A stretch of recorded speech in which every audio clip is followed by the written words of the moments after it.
Great reset চলছে। Great reset, যার লক্ষ্য নতুন বিশ্ব ব্যবস্থার পরিপূর্ণ রূপায়ণ। তো আপনারা জানেন যে নতুন বিশ্ব ব্যবস্থার চিন্তাভাবনা কিন্তু 1913 সাল থেকে শুরু হয়েছিল। এই সময়ে পরবর্তী বইতে বিস্তারিত লিখেছি বা আগেও কোনো কোনো জায়গায় বলেছি, ভিডিওতে বলেছি। তো সেই রূপায়ণ চলছে। জায়নিস্ট শক্তির যে মগজ এবং চিন্তা ভাবনা, সেটা কিন্তু সুদূর প্রসারী, অর্থাৎ আন্তর্জাতিক ক্ষেত্রে এখন যা ঘটছে বা ঘটতে দেখছেন, সেটা কিন্তু বহু আগেকার চিন্তা ভাবনার ফসল, থিঙ্ক ট্যাঙ্কের ফসল বা ব্রেন চাইল্ড বলতে পারেন। এই যেমন ধরুন ল্যাব মিটের যে ব্যাপারটা এখন আপনাদের সামনে আসছে, সেটি কিন্তু চার্চিলের সময়, চার্চিলের বক্তব্যেও পাওয়া যায়। এ নিয়ে আমি ভিডিওতে বলেছি। তো যাই হোক, এই গ্রেট রিসেটই বলুন বা নতুন বিশ্ব ব্যবস্থাই বলুন বা বিল্ড ব্যাক বেটারই বলুন বা ওয়ান ওয়ার্ল্ড গভর্নমেন্টই বলুন, যেটা আমরা দেখতে পেয়েছি যে এই সময়ে শ্রেষ্ঠ বুদ্ধিজীবী, জায়নিস্ট বুদ্ধিজীবী ক্লাউস সোয়াবের ফোর্থ ইন্ডাস্ট্রিয়াল রেভলিউশন যে বইটি, সেখানেই এই তাঁর এই স্বপ্ন তথা জায়নিস্ট শক্তির স্বপ্ন বা বিশ্ব ব্যবস্থার কথা উনি বলেছেন। অমৃতস্বপত্রা দ্বিতীয় খণ্ডে সেই বইটিতে কি কি রয়েছে তার উপরেও আমি আলোকপাত করেছি, বিস্তারিত আলোচনা করেছি। কিন্তু আমাদের মতো দেশে, তৃতীয় বিশ্বের দেশে এই রিসেট কি একবারে করা সম্ভব নয়। সম্ভব হতো যদি আবার এই আগেকার মতো, যেটাকে বলে কার্পেট লকডাউন, বছরের পর বছর করে রাখা, কিন্তু সেটা সম্ভব নয়। পাবলিক মোড ওরা মেপে নিয়েছে, দেখছে, কারণ মানুষ আগের মতো করে আর কার্পেট লকডাউনটা মানবে না। তাহলে কি করতে হবে? অন্য কায়দায় করতে হবে, আইন কানুন করে, বিধি নিষেধ করে, মিডিয়াকে ব্যবহার করে, সরকারকে ব্যবহার করে এই লক্ষ্যমাত্রায় পৌঁছতে হবে। 100% না হলেও ওদের টার্গেট আমাদের মতো দেশগুলোর ক্ষেত্রে বা বাংলাদেশ, ভারত, শ্রীলঙ্কা, পাকিস্তান অন্তত 50%। এই 50%-এর মধ্যে যেমন ডিজিটাল কারেন্সি, ডিজিটাইজেশন রয়েছে, অনলাইন প্রমোশন রয়েছে, পাশাপাশি সরকারি যে বিনিয়োগগুলো রয়েছে, সেটা গণপরিবহন বলুন, সরকারি শিক্ষা ব্যবস্থা বলুন, স্বাস্থ্য পরিষেবা বলুন, সেগুলোকে ডকে তুলে দেওয়া, পুরোটাই বেসরকারি হাতে দিয়ে দেওয়া, সেই প্রক্রিয়ায় কিন্তু এই আনলক পিরিয়ডে চলছে। সেটা আপনারা জানেন, আমি বহুবার বলেছি। পাশাপাশি কর্পোরেটের পাকড় যাকে বলা হয়, থাবাটা আরও বেশি করে নিশ্চিত করবার জন্য, সেটা কর্পোরেটেড ফ্রোজেন মিটই হোক বা একচেটিয়া আধিপত্য হোক, সেটা খনিজ সম্পদ হোক, অরণ্য সম্পদ, যেমন হাঁসদেও অরণ্যে আমরা দেখতে পাচ্ছি আদানি মাইনের জন্য, তাদের খনির পত্তনের জন্য লক্ষ লক্ষ গাছ কেটে ফেলছে। সেসব আমরা জানি, বলেছি, আমরা দেখছি, জানছি। আর ওই যে আমরা সেভাবে কেউ প্রতিবাদ করছি না, কারণ ওই যে অন্যরা ভাবছে আমি তো ভালো আছি। এই হকার উচ্ছেদের ক্ষেত্রেও কিন্তু একই রকমভাবে এটা প্রযোজ্য। তো যাই হোক, এই একদিকে এবং খাদ্য, যেটা ফুড কন্ট্রোল আমরা বলছি, সেই প্রক্রিয়াও কিন্তু চলছে। কিন্তু কিছু কিছু মিসকনসেপশন আমার পাঠক এবং সহযোদ্ধাদের মধ্যে দেখা যাচ্ছে, সে বিষয়েও আজকে আলোকপাত করব। এই ভিডিওর বিষয় মিশ্রিত বিষয়, একটা নির্দিষ্ট কোনো বিষয় নয়। আন্তর্জাতিক ঘটনাবলী কী কী ঘটছে এই বার্ড ফ্লুকে কেন্দ্র করে, আবার এই যে আহামরি যেটা দেখেছেন। এখন আমার ভিডিওতে যখনই আমি কিছু বলি, ওটা না বললেও আর কি আমার ভিডিওতে একটা ট্যাগ লাইন ওরা দিয়ে দেবেই আর কি, সেটা আপনারা দেখে থাকবেন। এখনও পর্যন্ত কিন্তু আমি ওই শব্দটি উচ্চারণ করিনি আর কি। তো করতেই হবে, কিছু করার নেই। শব্দ উচ্চারণ করলেই ওরা ওটা দিয়ে দিচ্ছে। তো যাই হোক, প্রথমে আমি যেটা বলি, আমার অনেক সহযোদ্ধা বা পাঠক মনে করছেন যে এই যে বৃষ্টি হচ্ছে না, বৃষ্টি ওরা হারকে কাজে লাগিয়ে বৃষ্টিটাকে পুরো বন্ধ করে দেবে। ব্যাপারটা এরকম নয়। কিন্তু প্রথমত প্রকৃতির শক্তিতে আমি বিশ্বাস করি। ওরা কিছুটা মডিফাই করতে পারে। ক্লাউড সিডিংয়ের গল্প তো পুরনো, সেটা ভিয়েতনাম যুদ্ধের সময় আমরা ক্লাউড সিডিং দেখতে পেয়েছি। এবং সে বিষয়ে অমৃতস্ব পত্র 2য় খণ্ডে বিস্তারিত লিখেছি যে ক্লাউড সিডিং কোন পরিপ্রেক্ষিতে কেন করা হয়েছিল, কারা করেছিল, কতটা সফল হয়েছিল, তাই তো।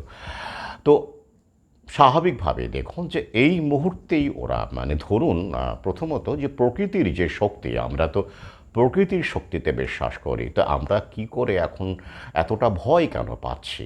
তার মানে আমরা আসলে যেহেতু তথাকথিত ভদ্রলোক শ্রেণী থেকেই উঠে আসা লোকজন, যারা আমরা আলোচনা করছি, ফেসবুকে পোস্ট দিচ্ছি বা লেখালেখি করছি, সেই কারণেই প্যানিকটা মানে আমাদের মধ্যে রয়েই গেছে আসলে, যেটা আমরা হয়তো আর ভ্যাকসিন সরি মানে করোনাকে ভয় পাই না, বার্ড ফ্লুকে ভয় পাই না, এসবে ভয় পাই না, কারণ আমরা ওটা বুঝে গেছি আসলে কি।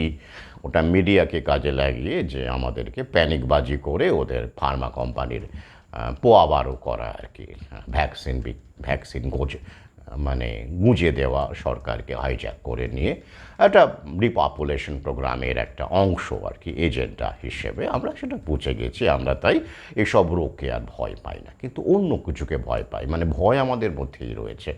আমরা এখন মাটি থেকে আকাশের দিকে তাকিয়ে ভাবছি, মেঘ দেখছি, মেঘের অবস্থা দেখছি আর ভাবছি, বিভিন্ন পোস্ট দিচ্ছি। যে হারে প্রতিবাদ করার কথা মাটিতে মানুষের মধ্যে, যে কর্মসূচি চালানোর কথা, সেটা আমরা করতে পারছি না স্বাভাবিকভাবেই, কারণ আমরা এখনও তৈরি নই, অনেকটা পথ যেতে হবে। আমরা কেউ কেউ অবশ্যই করছি। ব্যাপারটা এইভাবে ভাবুন যে প্রকৃতির শক্তিকে জোড়া ওরা 1970-এর দশকে, ওই সময় তো হার্পের চিন্তা ভাবনা হলো, কনসেপ্ট হলো, তারপরে আস্তে আস্তে আস্তে আস্তে আমরা দেখতে পেলাম যে 1990-এর দশকে যখন ওই একই সময় কিয়োটো প্রোটোকলের গল্পটা আসছে এবং গ্লোবাল ওয়ার্মিংয়ের গল্পটা উঠে আসছে, সেই সময় হার্পের একটা ফুল ফ্লেজেড ব্যাপার আমরা দেখতে পেলাম। এবং হার্প নিয়ে আমার একটা দীর্ঘ ভিডিও পর্যন্ত আছে, সেখানে হার্প কীভাবে কাজ করে সেটা আমি বলেছি। কিন্তু পাশাপাশি বাস্তব পর্যবেক্ষণও আমাদের রাখতে হবে। কি বাস্তব পর্যবেক্ষণ? প্রকৃতিকে নিয়ন্ত্রণ করার ক্ষমতা সম্পূর্ণভাবে কোনো দিন কোনো মনুষ্য শক্তির হবে না, আমি এটা বিশ্বাস করি। যেদিন হবে সেদিন প্রকৃতিই মনুষ্য শক্তিকে, মানব জাতিকে ধ্বংস করে দেবে, বা যেটাকে বলা হয় তার কয়েক গুণ শক্তি দিয়ে আঘাত করবে মানুষকে। তো আমরা নশ্বর, তাই তো। প্রকৃতির কোলে আমরা শিশু মাত্র। আমরা কখনো আমাদের মাকে, আমাদের অমিত শক্তিধর মাকে, আমাদের জননীকে ম্যানিপুলেট করতে পারি না। বড়জোর কোলে শুয়ে কয়েকটা লাথি চালাতে পারি, কয়েকটা ঘষি চালাতে পারি, শিশুরা যেমন করে ছটপট করে মায়ের কোলে বসে, তাই তো, বা শুয়ে, আমরা ওইটুকুই করতে পারি। বেশ, এবার ধরে নেওয়া যাক যে যদিও কেউ মনে করে যে না না, প্রযুক্তিকে কাজে লাগিয়ে এই জায়নির শক্তি, ইহুদি পরিচালিত জায়নির শক্তি এতটাই শক্তিশালী, মানে ধনকুবের ইহুদি, মানে আমি অবশ্যই সর্বসাধারণের কথা বলছি না, বলছি না। তো এই শক্তি সত্যি সত্যি পৃথিবীকে, প্রকৃতিকে, জলবায়ুকে নিয়ন্ত্রণ করার ক্ষমতা আয়ত্ত করেছে। আমরা ধরে নিলাম, যুক্তির মানে জাস্ট এইভাবে আর কি ধরে নিলাম। তবুও কি বৃষ্টি বন্ধ হবে আমাদের দেশে? মানে বৃষ্টিকে ওরা একেবারে বন্ধ করে দেবে? না, দেবে না। ধরুন ওই ক্ষমতা তাদের আছে, তো তবুও ওরা অন্তত আগামী 2 বছর, মানে এবছর এবং 2025, এই 2 বছর ওরা বৃষ্টিপাত আটকাবে না। কেন বলুন তো? ডেঙ্গু। বাস্তব পর্যবেক্ষণ। যদি জলই না জমে, খাটালে যদি জল না জমে, দোকানের সামনে যদি জল না জমে, রাস্তায় যদি জল না জমে, টবে যদি জল না জমে, এখানে সেখানে যদি জল না জমে একটুও, তাহলে ওরা এই যে টাস্ক ফোর্স তৈরি করেছে আমাদের সরকারকে কাজে লাগিয়ে, ডেঙ্গু টাস্ক ফোর্স, যারা বাড়িতে বাড়িতে যাবে, খাটালে যাবে, দোকানে যাবে, এগরোলের দোকানে যাবে, চায়ের দোকানে যাবে, গিয়ে ফাইন করবে, জরিমানা করবে জল জমে থাকা জল দেখলে, এবং রীতিমতো কঠোর আইন কানুনের ব্যাপার ট্যাপার লাগু টাগু করবে।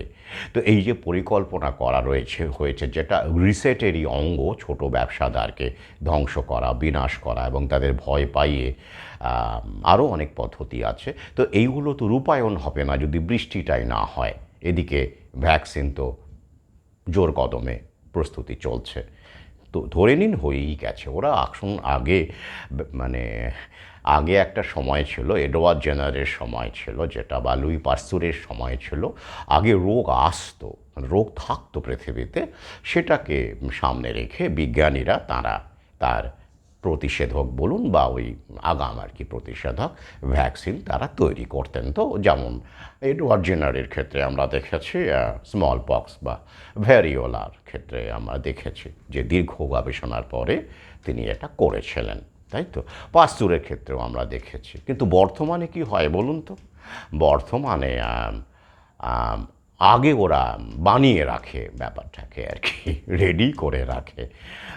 আমাদেরকে বলা হয় হচ্ছে, তারপরে ওরা মানে কী রকমের রোগ আসবে আর কি, ওরা আগে থেকেই প্ল্যান করে রাখে যে এই রোগটা আমরা আনবো। মিডিয়াকে দিয়ে, বিজ্ঞানীদের, দালাল বিজ্ঞানীদের দিয়ে এমন কোনো রোগ আনতে হবে। এখন সব রোগই তো বুঝতেই পারছেন ভাইরাস মাত্রেই জোনোটিক, কারণ জন্তু জানোয়ার থেকেই ছড়াচ্ছে। এটা করলে ওই যে আমি আগেই বলেছি, জন্তু জানোয়ারের সঙ্গে মাংস খাওয়া থেকে শুরু করে তাদের পোষা থেকে শুরু করে টোটাল কন্ট্রোলের একটা সুবিধে হয়, কারণ সেখান থেকে যেহেতু রোগ ছড়াচ্ছে, ভাইরাস ছড়াচ্ছে, তাই সেগুলো থেকে মানুষকে দূরে রাখা এবং সেগুলোর মাংস যাতে করে মানুষের কাছে পৌঁছতে না পারে, বা পৌঁছলেও স্যানিটাইজড হয়ে যাতে পৌঁছয়, তার জন্য কর্পোরেটকে কাজে লাগানো, তাই তো। এটা ওদের আগে থেকেই ছকে আছে। তাই ডেঙ্গুর ভ্যাকসিনও একই রকমভাবে ওরা কিন্তু তৈরি করেই রেখেছে, ধরে রাখুন, ওরা আনবে, তাই তো। তো এই যে বিষয়টা আসলে এই পোলিও থেকেই ব্যাপারটা শুরু হয়েছে, মানে ওই বলতে পারেন আর কি। তারপরে তো আরও অনেক বউ এসেছে, যে ওই যে একটা বিশেষ কেমিক্যাল আমি আলোচনা করেছি, ডিডিটি ব্যবহার করে কি করে ওই রোগটাকে বাড়িয়ে নেওয়া হয়েছিল, যাতে করে এবং যেটা আসলে রাসায়নিকের ফলাফল, মানে প্যারালাইসিস হয়ে যাওয়া, পক্ষাঘাতে ভোগা, যেটা আগে পৃথিবীতে এই মাত্রায় কখনোই ঘটেনি। কিন্তু ওই সময় ওরা আমেরিকা জুড়ে তথা বিশ্ব জুড়ে ডিডিটিকে এমন করে ছড়িয়ে দিল কীটনাশক হিসেবে, যার প্রতিক্রিয়া আমি বলবো পার্শ্ব এখন সবই নয়, এখন সব প্রতিক্রিয়া হিসেবেই আমাদের শিশুদের মধ্যে, মানুষের মধ্যে ওই বিশেষ রোগটি মারাত্মকভাবে বেড়ে গেল। এবং তখনই ওরা বাজারে ভৌ লঞ্চ করলো, ভ্যাকসিন লঞ্চ করলো, তাই তো। ওটা ওই সময় থেকেই শুরু হয়েছে আমার পর্যবেক্ষণ এবং আমার পড়াশোনা তাই বলে। তারপরে তো আর বাকিটা ইতিহাস। এখন তো ওরা বেশ আমাদের ভদ্র শিক্ষিত বানিয়ে ওরা একেবারে কনফিডেন্ট হয়ে গেছে যে না, এখন শিক্ষিত মানুষ মানেই ভ্যাকসিন, এবং অর্থাৎ ভৌ আমি যাকে বলি সেটার পূজারি হবে, এবং চোখ বন্ধ করে আধুনিকতার অঙ্গ, মডার্নিটির অঙ্গ বলে তারা গ্রহণ করবে, তাই তো। যাই হোক, প্রসঙ্গে আসে। তো এই যে মশা দরকার, তাই তো, মশা, ডেঙ্গুর মশা, এডিস ইজিপ্টি, সেটা দরকার। এবং সেটা একটুখানি মানুষকে তো বোঝাতে হবে। জমা জল, এখন যদি একটুও বৃষ্টি না হয়, জল টল যদি না জমে রাস্তায় পথে ঘাটে, তাহলে একটু মুশকিল হয়ে যাবে না বলুন তো। কি যে মশাই নেই, জলই জমছে না, খটখটে রোদ্দুর, তাহলে আবার কোথায় ডেঙ্গু? তো লোকে তো প্রশ্ন তুলতেই পারে। সাধারণ মানুষ অন্তত এটা তো জানে যে মশা থেকে ডেঙ্গু ছড়ায়, তো অতএব, এবং জমা জলে মশা, মানে ডেঙ্গুর মশা ডিম পারে, মশা মাত্রই জমা জলে স্ট্যাগন্যান্ট ওয়াটারে ডিম পারে। তো সুতরাং এই ব্যাপারগুলো দরকার। তো বৃষ্টিটা হবে, অন্তত এবছর হবে, পরের বছরও হবে, কারণ 26-এ ডেঙ্গুর ভ্যাকসিন লঞ্চ করছে। এ ব্যাপারে তো কোনো সন্দেহ নেই। 4-5টা ভ্যাকসিন ক্যান্ডিডেট রেডি হয়ে আছে। তাই বলছি যে যদি আপনারা বিশ্বাস করেন যে না, ওরা আবহাওয়াকে কন্ট্রোল করার নিয়ন্ত্রণ করার শক্তি অর্জন করে ফেলেছে। তবুও অন্তত এই 2 বছর নিশ্চিন্ত থাকুন, বর্ষা আসবে, বৃষ্টি হবে, হবেই, নিশ্চিন্ত থাকুন। ঠিক আছে, এবারে আসছি আমি পরবর্তী বিষয়গুলোতে, আন্তর্জাতিক ডেভেলপমেন্টগুলো কী ঘটছে। প্রথমে আসি বার্ড ফ্লুর ক্ষেত্রে। বার্ড ফ্লুর ক্ষেত্রে আমরা দেখতে পাচ্ছি ফিনল্যান্ডে পোলট্রি ওয়ার্কারদের এবং যারা খামার দেখাশোনা করেন তাদেরকে মানুষকে দেওয়া হচ্ছে বার্ড ফ্লু আটকানোর জন্য, প্রিভেন্ট করবার জন্য ভ্যাকসিন। এক্ষেত্রে ফিনল্যান্ডকেই বলা আমরা দেখতে পাচ্ছি যে সভ্য আধুনিক দেশ তো বুঝতেই পারছেন, তো এই ক্ষেত্রে প্রথম ভূমিকা নিল আর কি, সেটা খবরে এসেছে, আমি লিঙ্কও শেয়ার করেছি। এখন প্রশ্ন জাগছে, এই যে ফিনল্যান্ডের কর্মীদেরকে ফার্ম ওয়ার্কার্সদের দেওয়া হচ্ছে, পোলট্রি ফার্ম ওয়ার্কার্স এবং যারা হ্যান্ডেল করে এইসব ফার্মে, তো এটা কেমন, উদ্দেশ্য কী? ফিনল্যান্ডের কি সবাই এটা নেবে? প্রথম বিশ্বে কিন্তু মানুষ এখন অনেক সচেতন, বারবার করে বলেছে তারা কিন্তু আসলে নেবে না, অনেকেই নেবে না, বেশিরভাগই নেবে না, যতই তাদের ওপর চাপ তৈরি করুক। তাহলে খবরটা কেন চাউর হচ্ছে? আমাদের দেশেও দেখবেন হিন্দি নিউজ পেপারে বেরিয়েছে, বাংলা খবরের কাগজে বেরিয়েছে, বাংলা অনুবাদ করে বেরিয়েছে, মানে মানসিক প্রস্তুতি দেওয়া, ব্রেন ওয়াশ করে ক্ষেত্র তৈরি রাখা যে হ্যাঁ এরকম একটা ভ্যাকসিন আছে, কিন্তু যেটা মানুষের যখন মারাত্মক রকমের আহামরি হবে, মানে পাখি রোগ হবে আর কি, বার্ড ফ্লু, পাখি সর্দি, পাখি জ্বর, পাখি কাশি, এরকম হবে, সেটাকে প্রিভেন্ট করবার জন্য কিন্তু ভ্যাকসিন আছে, আপনারা নিশ্চিন্ত থাকুন। এইটা আমাদের মধ্যে বার্তা দিয়ে দেওয়া হলো, যাকে বলা হয় ব্রেন ওয়াশের প্রথম স্তর, যে মানুষ অন্তত পরবর্তীকালে যখন এটা আরও প্যানিকবাজি তো হবেই, ইতিমধ্যেই আমাদের সাউথ ইন্ডিয়ায় শুরু হয়ে গেছে, কেরালা, তামিলনাড়ু, অন্ধ্রপ্রদেশে, এবং সেখানে হাজার হাজার মুরগিকে হত্যা করা হচ্ছে, খবরে তো তাই প্রকাশ, এবং অনেক পোলট্রি বন্ধ করে দেওয়া হয়েছে, দোকান বন্ধ করে দেওয়া হয়েছে, এবং মানুষ সেখানে তেমন কোনো প্রতিবাদই করছে না, শুধু ওই মুরগি প্রতি ক্ষতিপূরণের দাবিতে তারা ওই যে কন্ট্রোলড অপোজিশন আর কি, তো সেটা আমাদের রাজ্যেও হবে, সর্বত্র হবে। তো তার জন্য যখন এই প্যানিকবাজিটা বাড়বে, তখন কিন্তু ওই যে ভ্যাকসিনের খবরটা দেওয়া হয়ে গেল, এবং দেখবেন ফিনল্যান্ডের পরে আবার দেখবেন হয়তো নরওয়ে, ইটালি, বিভিন্ন জায়গায় এসব দেওয়া হবে, এবং আমাদেরকে সেই খবরটা দিতে থাকবে ওরা, এবং আমরাও আস্তে আস্তে মানসিকভাবে তৈরি হয়ে যাব, যেমন করে করোনার ভ্যাকসিন দেওয়া হয়েছিল তেমন করেই একদিন বার্ড ফ্লুরও ভ্যাকসিন মানুষের জন্য মানুষকে দেওয়া হবে, এবং সরকার উদ্যোগ নেবে সে ব্যাপারে আমাদের মধ্যে এক ধরনের মানসিক প্রস্তুতি ওরা দিয়ে রাখলো আর কি। ঠিক আছে, এটাই হলো কায়দা কৌশল, ওরা মিডিয়াকে এভাবেই ওরা কাজে লাগায়। পাশাপাশি আমরা জানি যে প্রথম বিশ্বে যখন এই ব্যাপারগুলো ঘটে, ভ্যাকসিন নেয়, তখন আমাদের তথাকথিত সভ্য ভদ্র মানুষ তারা বলে ওই দেখো ফিনল্যান্ড নিচ্ছে, ওই দেখুন ইটালি নিচ্ছে, ওই দেখুন আমেরিকান নিচ্ছে, তার মানে কি ওরা পাগল? ওরা কি ভুল করছে? ওরা কি জানে না? ওরা কি আমাদের চেয়ে শিক্ষিত নয়? তাই সবসময় প্রথম বিশ্বের দেশগুলোকেই সামনে আনা হয়, এবং তাদের মাধ্যমেই মানে খবরটাকে আমাদের সামনে পৌঁছে দেওয়া হয়। বাস্তবটা আমরা তো ওখানে দেখতে পাচ্ছি না কজন নিচ্ছে, এবং সেখানে যে এত মানুষ পথে নেমেছে, বিক্ষোভ করেছে, তার কত শতাংশ আমাদের মেইন স্ট্রিম মিডিয়া আমাদেরকে দেখিয়েছে বলুন দেখি, তাই না? আমরাই সেই খবরগুলো আপনাদের সামনে তুলে আনার চেষ্টা করি, যারা মূল স্রোতের বিরুদ্ধে সাঁতার কেটে চলেছি, তাই তো? আচ্ছা, এবারে আসি আরও একটি খবরে। আমেরিকায়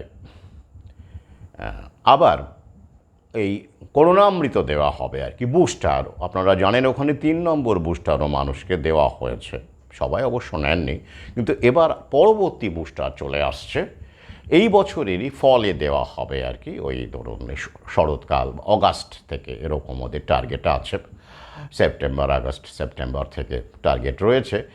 তো ইতিমধ্যেই সিডিসি জানিয়েছে, এবং বাইডেন সরকারও বলেছে হ্যাঁ, কারণ ওরা খবরেও জানিয়ে দিয়েছে, আমি লিঙ্ক দিয়ে দেব, যে 25% মাত্র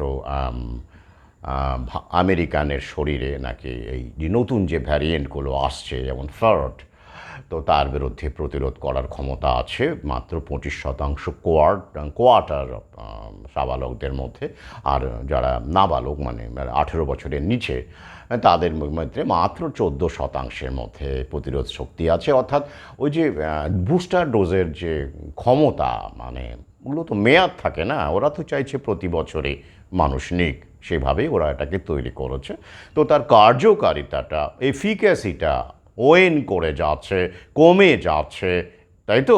আর এই কমে যাচ্ছে বলেই ওরা বারবার করে বলছে যে এই যে ইমিউনিটি কমে যাচ্ছে, ওয়েন করছে, তাই নিতে হবে।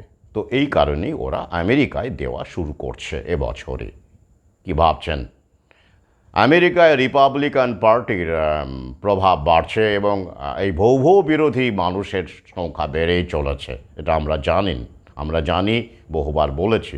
তা সত্ত্বেও আবার আমেরিকাতে কেন এমন ঢাকঢোল পিটিয়ে মানে পরবর্তী বুস্টার আনা হচ্ছে? কতজন নেবে? কতিপয় নেবে, স্বাভাবিক।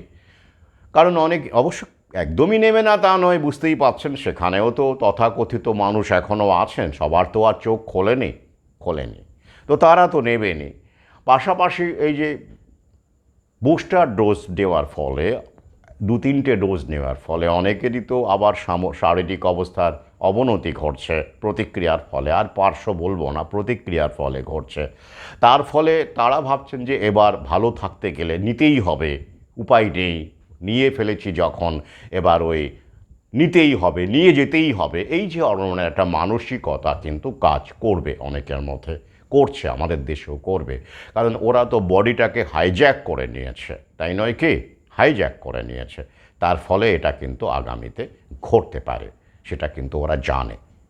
পাশাপাশি সবচেয়ে বড় কারণ কিন্তু ওটা তো রয়েছেই, বড় কারণ আমাদের দেশ, তৃতীয় বিশ্বের দেশ, ল্যাটিন আমেরিকা, ভারত, শ্রীলঙ্কা, পাকিস্তান, এই খবরগুলো যখন আমাদের দেশে দেখানো হয় এবং বলা হয়, তখন আমাদের দেশের মানুষকেও প্রস্তুত রাখা হয় যে হ্যাঁ, আবার অমৃত নিতে হবে, আবার আসছে। অর্থাৎ নেক্সট জেনারেশন, যেটাকে বাইভ্যালেন্ট বলছে ওরা, সেই ভ্যাকসিন আবার আসছে, এই মানসিক প্রস্তুতি দিয়ে দেওয়া হয়, এটা কৌশল। হ্যাঁ, আরেকটা খবর আপনাদের জানাই যে মডার্না, আমি লিঙ্ক দিয়ে দেব, মডার্না কম্পোজিট ভ্যাকসিন ভৌ নিয়ে আসছে। কীরকম? টেস্টও সফল, খুব তারা খুশি, এবং এরপরে আরও পরবর্তী 2-1টি ধাপের পরে খুব শিগগিরই সামনের বছরই বা এবছরের শেষের দিকে ওটা বাজারে চলে আসবে।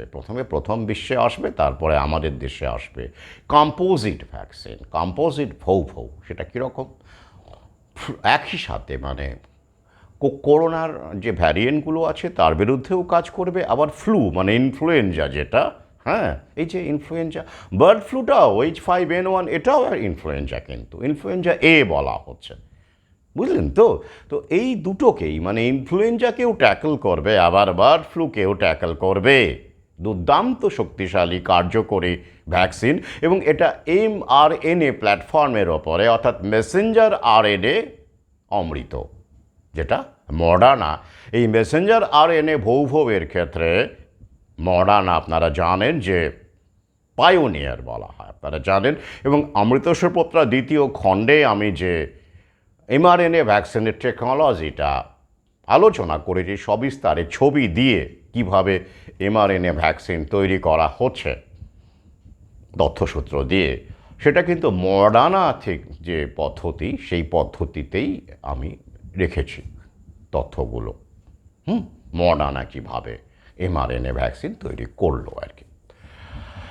তো পেটেন্টটা মডার্নারই, এবং সেখান থেকে ফাইজারও অবশ্যই mRNA তৈরি করেছে কোভিড-19 ক্ষেত্রে। কিন্তু এবং এই কারণে দেখবেন মাঝখানে মডার্না এবং মানে ফাইজারের বিরুদ্ধে মডার্না কিন্তু কেস করেছিল যে পায়োনিয়ার তারাই, এবং তাদের সঙ্গে কথা না বলে বা তাদেরকে, যাই হোক সেটা অন্য বিষয়, ও নিয়ে পরবর্তীকালে আলোচনা করব, কারণ পেটেন্টের ব্যাপার এটা। পরবর্তীকালে অবশ্য ওরা মিটিয়ে নিয়েছে, ওরা মিটিয়ে নেয় সব কিছু। টপ লেভেলে ওরা কিন্তু খুবই ইউনাইটেড, বুঝলেন তো? আমরা এই নিচুর লেভেলে কেউ টিএমসি, কেউ গেরুয়া, কেউ ভেড়ুয়া, কেউ সবুজ, তাই তো আমরাই আমাদের মধ্যে খেয়ে খেয়ে করে, ওরা সব বিটমাট করে নেয়, ওরা মিলেমিশে খায়, আর আমরা বিভক্ত হয়ে থাকি পরস্পরের সঙ্গে খেয়ে করে। সেটা ওরা মিডিয়াকে দিয়ে করায়, রাজনৈতিক দলকে দিয়ে করায়, ধর্মগুরুদের দিয়ে করায় বিনোদন দিয়ে করায়। হ্যাঁ, আর দেশ আছে, দেশপ্রেম আছে, হলিউড আছে, বলিউড আছে, ক্রিকেট আছে, তাই নয় কি? 22 গজের মধ্যে পুরো দেশটাই আটকে যায় সেই সময়টা। আশপাশের মানুষ, আপনজন, আত্মীয় স্বজন, না খেতে পাওয়া মানুষ, গরিব মানুষ, ভিখারি, হকার, কারো কথা মনে থাকে না। ওই 22 গজের মধ্যেই পুরো দেশটা তখন আটকে যায়। আমার দেশ, আমার দেশ, 22 গজেই শেষ।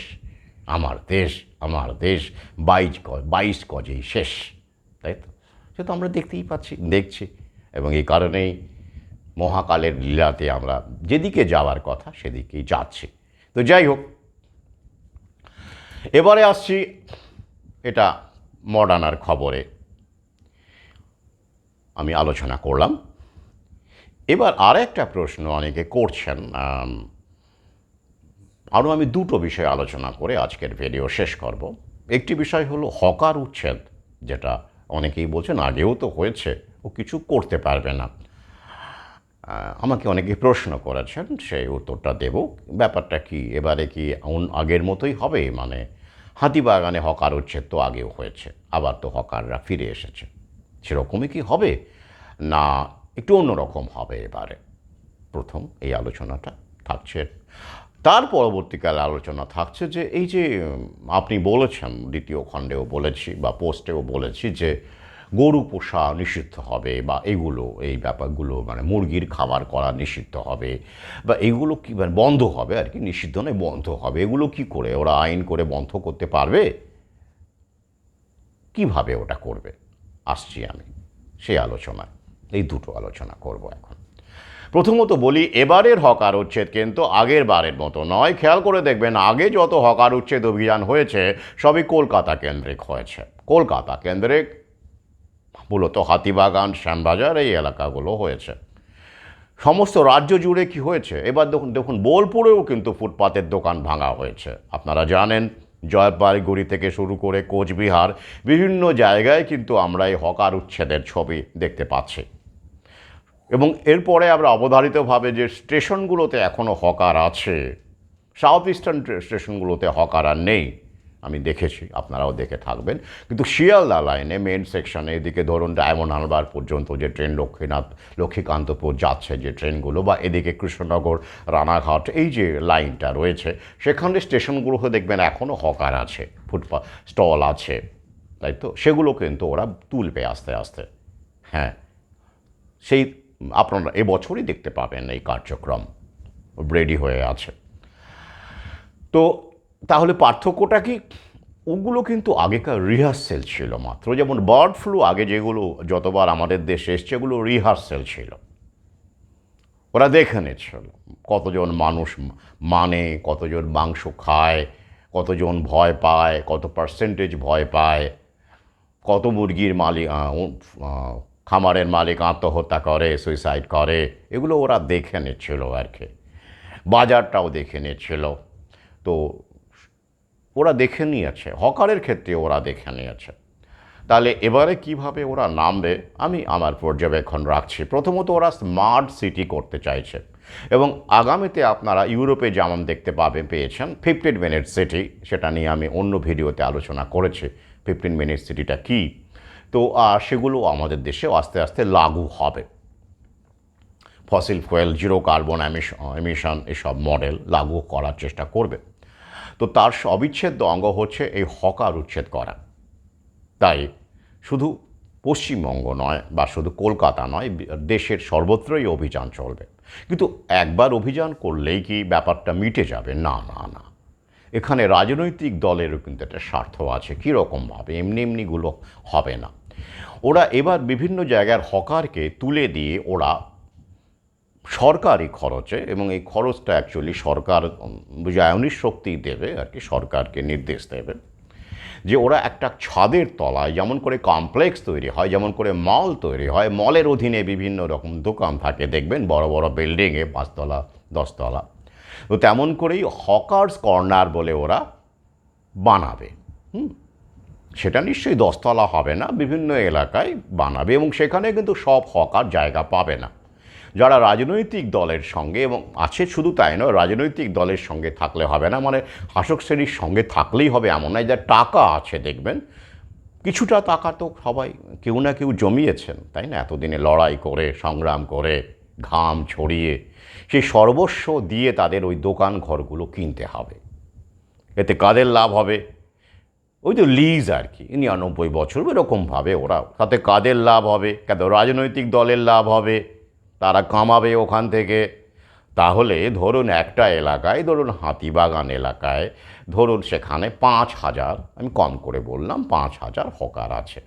এবার ওই কমপ্লেক্সে দেখা গেল জায়গা হলো মাত্র 1,000-এর বা 500, ছোট ছোট দোকান ঘর করে দেওয়া হবে।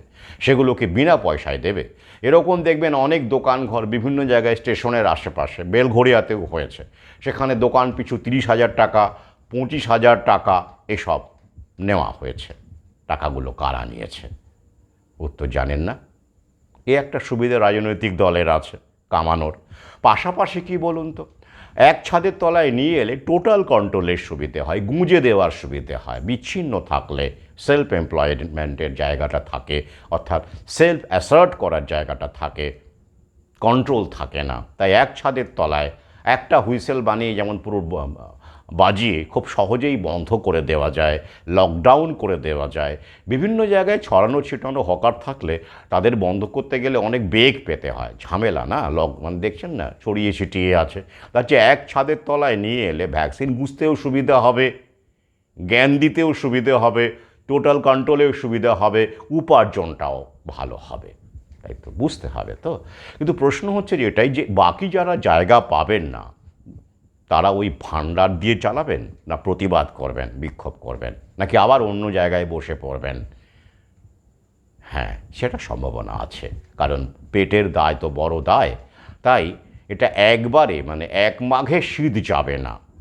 যতই ওরা কমপ্লেক্স বানিয়ে দিক, যতই তুলে দিক, আবার দেখবেন গরিব মানুষ বিভিন্ন জায়গায় ফাঁক ফোঁক করে আবার বসে পড়বে। অর্থাৎ ওই যে 100% যে ব্যাপারটা ওরা টার্গেট করছে স্মার্ট সিটি, সেটা কিন্তু পারবে না অত সহজে।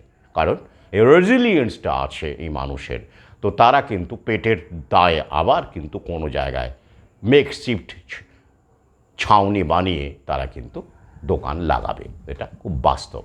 কিন্তু ওরাও চেষ্টা করে যাবে ওদের মতো করে। এটা টাগ অফ ওয়ার সিচুয়েশন কিন্তু তৈরি হলো, যা আমরা দেখতে পাবো আগামীতে। কারণ এই হকার উচ্ছেদ এজেন্ডা কিন্তু এই নতুন বিশ্ব ব্যবস্থার একটা ছোট হলেও অন্যতম গুরুত্বপূর্ণ এজেন্ডা, যেটা সেলফ এমপ্লয়মেন্টকে ধ্বংস করে ভাতা নির্ভর সমাজকে আরও বেশি করে দীর্ঘস্থায়ী করে, এবং এই ব্যবসাগুলোকে যত গোটানো যাবে, একদিকে যেমন স্মার্ট সিটি, টোটাল কন্ট্রোল এবং কর্পোরেটের ব্যবসা কিন্তু আরও বেটার হবে। এবং এই ক্ষেত্রেও দেখবেন আমাদের ডিভাইড অ্যান্ড রুল খেলাটা এখানে ওরা খেলবে।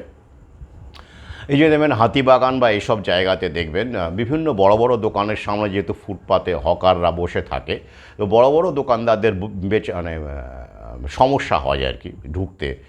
তারা প্রতিবাদ করেছেন যে তাদের বিক্রিও কমে যায় এভাবে তাদের সামনে ব্লক করে বসে থাকা, তাই তো।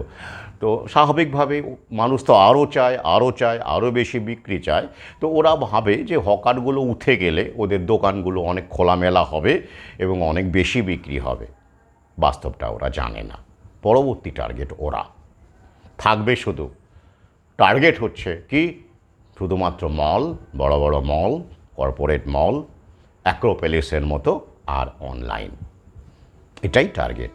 কিছু কিছু দোকান ভাগ্য বড়াতে টিকে যেতে পারে, কিন্তু যে হারে অনলাইনে দৌরাত্ম বাড়ছে, যে হারে কর্পোরেটের দৌরাত্ম বাড়ছে, তাতে করে এই মাঝারি দোকানদার যেগুলো এখনও ভাবছে যে হকাররা আমাদের দোকানের সামনে থেকে উঠে গেলে আমাদের বিক্রি বাট্টা আবার আগের মতো দারুণ দুর্দান্ত হয়ে যাবে যেমন 20 বছর আগে ছিল, তারা ভুল ভাবছেন। লড়াইটা একসঙ্গে হওয়ার কথা ছিল, কিন্তু আমরা একসঙ্গে তো লড়াই করি না। এই যেমন ধরুন হাতিবাগানের হকারগুলো যখন উচ্ছেদ হচ্ছে, তখন কি শিয়ালদার হকার গিয়ে তাদের পাশে দাঁড়াচ্ছে না, দাঁড়াবে না তো। তাই তো? উল্টে আমি দেখতে পাচ্ছি যে অনেকে যারা তথাকথিত রাজনৈতিক রাজনৈতিক দল বলুন বা হিন্দুত্ববাদী সব আছেন না, দেশপ্রেমী, তারা আবার বলছেন রাজাবাজারে গিয়ে তুলুক, ওখানে কেন তুলছে না, খিদিরপুরে কেন তুলছে না। ওই যে বিশেষ একটি সম্প্রদায়ের কথা বলা হচ্ছে, অর্থাৎ নাম করেই বলছি ইসলাম ধর্মাবলম্বী মানুষের কথা বলা হচ্ছে, সেখানে কেন তুলছে না। ওটা তো কঠিন ঠাঁই, ওখানে একতা আছে। লকডাউনের সময় টিকিয়াপাড়ায় সেখানে আমাদের শান্তিরক্ষকেরা মার খেয়েছিল, তাই তো? এটা বাস্তব। হ্যাঁ, একতার দরকার আছে এই ক্ষেত্রে। আমি তাই মনে করি রুটি রুজি বাঁচানোর জন্য সবসময় আইন মানতে হবে, যে আইন মানুষের জীবিকা কেড়ে নেয়। এই নিয়ে আমি পরবর্তী ভিডিওতে আলোচনা করব। আমি আগেও বিভিন্ন বইপত্রে আলোচনা করেছে, চক্রবুয়ের দিনরাত্রিতেও রয়েছে। কি ইউরোপের অনেক জায়গায় দেখবেন নো গো জোনস আছে, যারা সংখ্যালঘু মানুষেরা তারা সেখানে নিজের মতো করে বাঁচেন, নিজের মতো করে স্টেট উইদিন এ স্টেট বানিয়ে নিয়েছেন। সভ্য সমাজ যেগুলোকে নো গো জোন বলে, অর্থাৎ সেখানে তথাকথিত আইন কানুন সেভাবে চলে না। সেখানে কোরবানি হয় এখনও, কোনো জায়গায় এখনও হয়, এবং সেখানে এখনও ছোটো ছোটো দোকান আছে, ফুটপাত আছে, ক্যাশ চলে। আমি নিজে গিয়ে দেখে এসেছি। তো এটার একটা সময় এগুলো সম্পর্কে অনেকেরই নেতিবাচক ধারণা ছিল, আমারও যে একদম ছিল না তা নয়।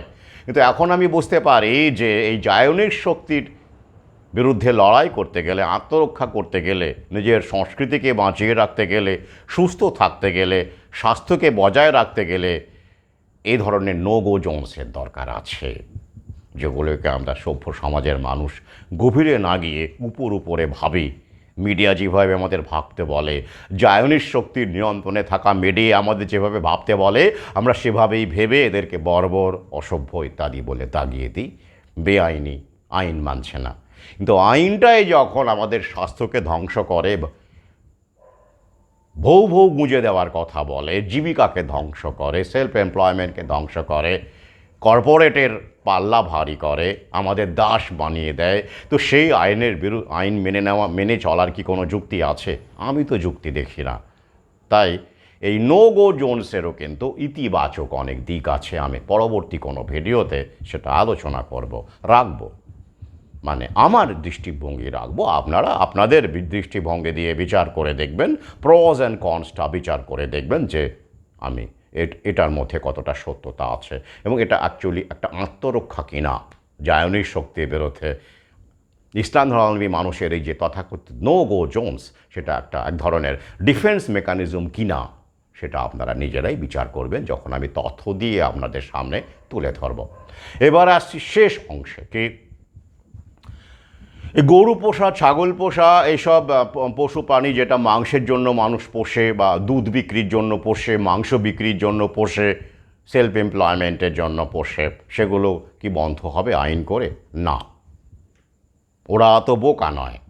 ওরা আইন করতে পারে না যে এই যে সরকারি স্কুল কি আইন করে তুলে দেওয়া হচ্ছে? না, মিডিয়াকে কাজে লাগিয়ে ভয় দেখিয়ে, এই যেমন ধরুন ছেলে ধরার ভয় দেখাচ্ছে এখন আবার, যাতে করে বাচ্চা কাচ্চারা মারা আবার প্রাইভেটে গাড়ি করে যেন স্কুলে পাঠায়, এমন একটা আবহাওয়া তৈরি করেছে। আমি আজকে ফেসবুকে সেটা শেয়ার করেছি।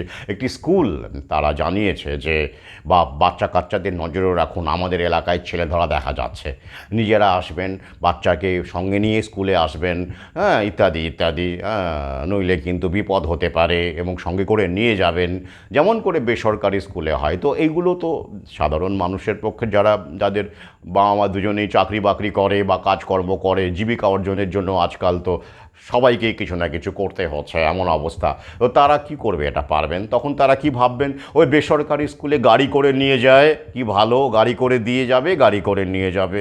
তো লোন ধার করে হলেও বেসরকারি স্কুলে পড়ানো ভালো।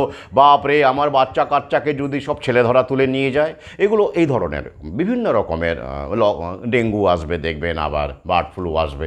মানে সরকারি স্কুলকে কিন্তু দেখুন আইনত কিন্তু ওরা তুলে দিচ্ছে না, তো এমন একটা পরিবেশ তৈরি করছে, ঘুষ খাওয়া মাস্টারমশাই, ঘুষ খাওয়া শিক্ষক, সব দিকে দুর্নীতি, এই ডকুমেন্ট দিন, ওই ডকুমেন্ট দিন, মিড ডে মিলের সমস্যা।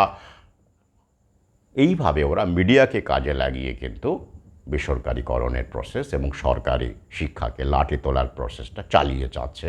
মিড ডে মিল প্রথমে দেখবেন প্রাইভেটাইজড হবে, তারপরে আস্তে আস্তে স্কুলগুলোতে বায়োমেট্রিক বসবে এবং শিক্ষকদেরও পুরো ব্যাপারটাই আস্তে আস্তে, আমি আগেই বলেছি, কর্পোরেটের হাতে চলে যাবে। তার জন্য ওরা ক্ষেত্র তৈরি করছে। তার জন্য কি লকডাউন করার দরকার পড়েছে? পড়ছে না। আইন করে কোনো কিছু করার দরকার পড়েছে? পড়ছে না। ঠিক একই রকমভাবে গরু ছাগল পোষা আইন করে বন্ধ করবে না, মুরগি পোষা আইন করে বন্ধ করবে না। কিভাবে করবে?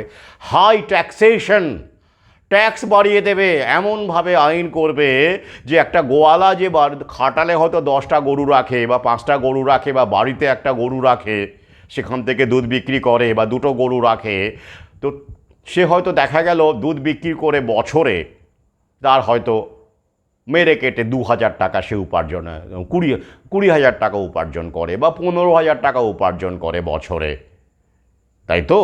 এরকম যদি হয়, এমন ট্যাক্স করে দেবে, দেখা গেল ট্যাক্সই দিতে হচ্ছে 20,000 টাকা। তখন কী করবে সে? 15,000 টাকার জন্য গরু রাখবে? গরুর দুধের জন্য রাখবে? রাখবে না, কারণ ট্যাক্সই দিতে হচ্ছে 20,000 টাকা। সে গরুটা বেচে দেবে। এটাই পলিসি। জায়নিস্টদের বুদ্ধি অনেক বেশি। ইউরোপের অনেক দেশে, আমেরিকাতেও আপনারা খোঁজ নিয়ে দেখবেন কী হারে ট্যাক্স বাড়িয়েছে। এই সব কারণে যারা প্রকৃতির সঙ্গে বাঁচতে চায়, প্রাকৃতিক জীবনযাপন করতে চান, তাদের উপরে কীরকম হাই ট্যাক্সেশন চাপিয়ে দেওয়া হয়েছে সর্বত্র। টেক্সাস থেকে শুরু করে কোথায় যাবেন, আমি পরবর্তীকালে এ নিয়ে ভিন্ন একটি ভিডিও করব। একটি ভিডিওতে অত সময় নিয়ে দীর্ঘ হয়ে যায়, তাই তো? তাহলে কি দাঁড়াবে? ডিসকারেজ করা হবে, আইনত বন্ধ করা হবে না। ট্যাক্সেশনের মাধ্যমে এই গরু ছাগল পোষা, মুরগি পোষা থেকে শুরু করে এমনকি বাড়িতে গাছ রাখা, আপনি যে গাছ রেখে গাছ পুঁতে অর্থকরী ফসল উৎপাদন করবেন, তাই তো? বা গাছ রাখবেন বা গরু পুষবেন, ছাগল পুষবেন, এই সমস্ত ক্ষেত্রেই আপনার হাই ট্যাক্সেশন চালু হবে।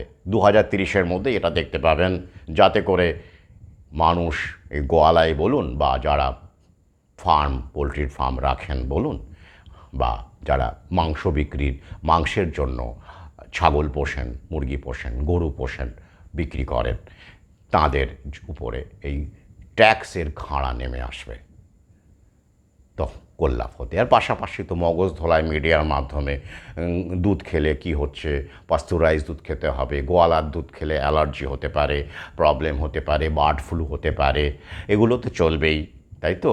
এগুলো চলবেই। সেটা মাংসেও বার্ড ফ্লু, ছাগলের মাংসে, গরুর মাংসে সর্বত্র বার্ড ফ্লু। এইটা দিয়ে আমাদের তথাকথিত শিক্ষিত মানুষের মগজ ধোলাই চলবে। পাশাপাশি এই ট্যাক্সের মাধ্যমে এই সব মানুষের জীবিকাকে ধ্বংস করার পরিকল্পনা চলবে। দুটো পাশাপাশি চলবে, যাতে করে জায়নিস্ট পরিচালিত কর্পোরেটের পাকড় বা থাবা নিশ্চিত হয়, শক্তিশালী হয়, আমাদের উপরে জাঁকিয়ে বসে। আমরাও সেদিকেই যাচ্ছি। তার জন্য প্রস্তুত থাকুন, তবে হতাশ হবেন না। আমি বারবার করে বলি, আমরা লড়াইয়ে ফিরছি, আমাদের ফিরতেই হবে। এবং আমরা কোথায় কোথায় জয়লাভ করছি, কিভাবে জয়লাভ করছি, কতটা এগোচ্ছি, এই নিয়ে আমি অবশ্যই পরবর্তী ভিডিও আপনাদের সামনে তুলে ধরব। আজ এই পর্যন্তই। সবাই ভালো থাকুন, সঙ্গে থাকুন, সুস্থ থাকুন। শুভরাত্রি।